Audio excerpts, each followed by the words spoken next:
Hi, I'm Anurag Sarkar from Northeastern University, and in this presentation, I'll be talking about work done with my co-authors at Cooper, where we focus on ordering levels for the purpose of dynamic difficulty adjustment in human computation games using approaches that utilize Playtrace data and level structures. So to give some background, human computation games, or HCGs, are games whose levels model real-world problems in order to help have them solved by using the collective abilities of players. So games such as Folded, which models protein folding, or the game that we used in this work, Iowa James, that models the task of item classification. These are some examples of games in this category. Now, because these games model real-world problems, performing dynamic difficulty adjustment, or DDA, in these types of games is hard because you can't really modify the levels, because then you run the risk of breaking the connection between the levels and the underlying problems that you're trying to solve. And so in our prior works, we have looked at difficulty balancing in these types of games through alternate methods. One of these is through the use of player rating systems and framing the DDA problem as one of player versus level, or PVL matchmaking. So here a player's rating indicates how good the player is, while a level's rating indicates how difficult that level is. And then with these ratings, a rating system such as ELO, or in our case Glyco2, can be used to matchmake between players and levels and serve players with levels that are appropriately difficult for their current skill. Additionally, skill chains give us another type of this progression-based method of difficulty adjustment. So skill chains define the order in which players acquire skills during gameplay, and this order of skill acquisition can be leveraged to define level progressions of different difficulties. And so in a previous work, we combined the use of rating systems and skill chains to form this DDA model, which works in two steps. In step one, the skill chain of the game and the player's acquired skills are used to determine the set of eligible levels to serve to the player. And then in step two, the rating system determines from among the eligible levels which one is the best match for the player, and that level is then served to the player. And then after the match, the system updates the player's skills and ratings based on the match outcome, and this is repeated for every player and level encounter. Now, while the model has been shown to be effective, the use of skill chains in this approach necessitates a significant amount of manual authoring. So first, the skill chain must be manually defined for the given game, and then, as shown in this example, each level in the game must be annotated with the set of individual skills required to complete that level.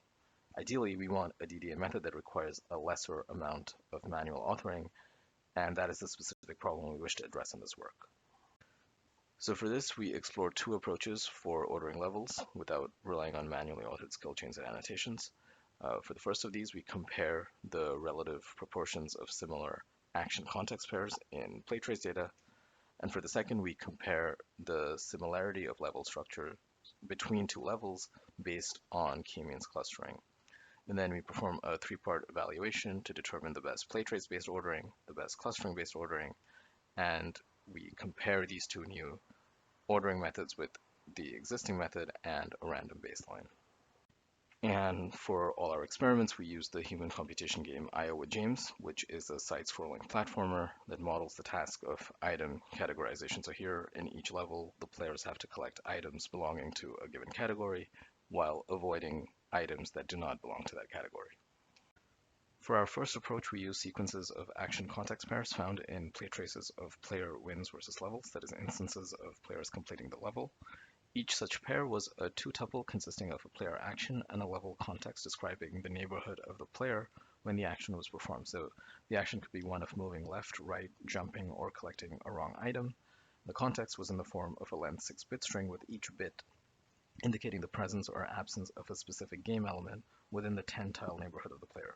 So in the example here, we see the player is performing the jump action and the context is set to 101101 based on the elements in the surrounding neighborhood. And the Playtrace data for this was collected using 60 players recruited through Amazon Mechanical Turk, details of which can be found in the paper. After collecting the data for each level, we determine the set of unique action context pairs that appear in a certain threshold percentage of winning trajectories involving that level. And then to order the levels for each pair of levels A and B, we consider each action context pair to be a skill, and if the percentage of A skills in B are greater than the percentage of B skills in A, then A comes before B in the ordering. And to see why this makes sense, here we have an example. Suppose we have two levels, A and B, where A requires only navigating, whereas B requires both navigating and platforming. Here, intuitively, it's pretty clear that A should come before B. And we note that here 100% of A skills are required by B, whereas only 50% of B skills are required by A. And if we generalize this fact, we get the previously stated rule. And so we represent this using a node for each level A and B, and an edge going from A to B, indicating that A comes before B in the ordering. And then after processing all possible pairs of levels, we obtain a level ordering graph, such as the one shown here. And to determine what percentage of winning trajectories to consider, we generated these graphs for each threshold from 10 to 100 in increments of 10, and we used our knowledge of the game to judge the goodness of these orderings. Details of this were given in the paper, but basically we found that the lower thresholds produce graphs that made the most sense based on which levels we know to be easy and difficult, and so we went ahead with the orderings produced by 10 and 20% thresholds for the following experiment. And so this experiment was used to determine which Playtrace-based ordering to use for the final evaluation. Here we ended up with data for 111 players recruited through Mechanical Turk, with players being randomly assigned to one of the two orderings. And we looked at levels completed and total matches, which we analyzed using a Wilcoxon-Ransom test. And we found that the 10% thresholding led to significantly more levels completed, as well as a higher, though not significant, number of total matches played. And so we decided to go ahead with the 10% thresholding for our final evaluation. And then moving on to our second ordering approach, here we applied k-means clustering on 16 by 16 segments extracted from all 50 levels of the game. And the obtained clusters here essentially represent groups of segments having similar level structure and topology.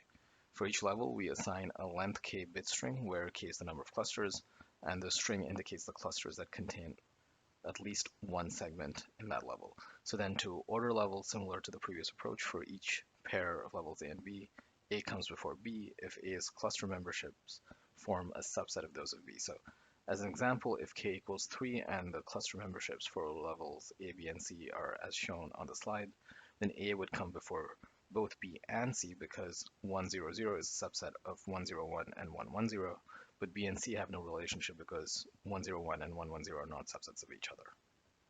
And then, as in the prior approach, we obtain level ordering graphs after processing all pairs of levels. To determine which values of k to use, we generated orderings for k equals 1 through 20. Again, we used our knowledge of the game to see which values produced good orderings. We also prefer deeper over shallower graphs just to have more of a progression of level difficulty, not have multiple levels end up being considered equivalently difficult. And we found that the values of k below 6 produced these sort of undesirable graphs, and so we decided to use the orderings produced by k equals 6 and 20 in the following experiment. And so this experiment was for determining which clustering-based ordering to use for the final evaluation. Here we had data for 113 players recruited through Mechanical Turk, with players being randomly assigned to one of the two clustering-based orderings. As before, we looked at levels completed and total matches played using a Wilcoxon-Ransom test. Here we actually didn't find any significant differences between the two orders, but we did get slightly higher levels completed using 20 clusters, so we went ahead with the KM20 ordering for the final evaluation. And so for the final evaluation, we recruited 335 players through Mechanical Turk. They were randomly assigned to one of four orderings, either a completely random baseline, the prior DDA model, which we refer to as skill here, or the two new orderings, one clustering-based, one Playtrace-based, determined using the two prior experiments.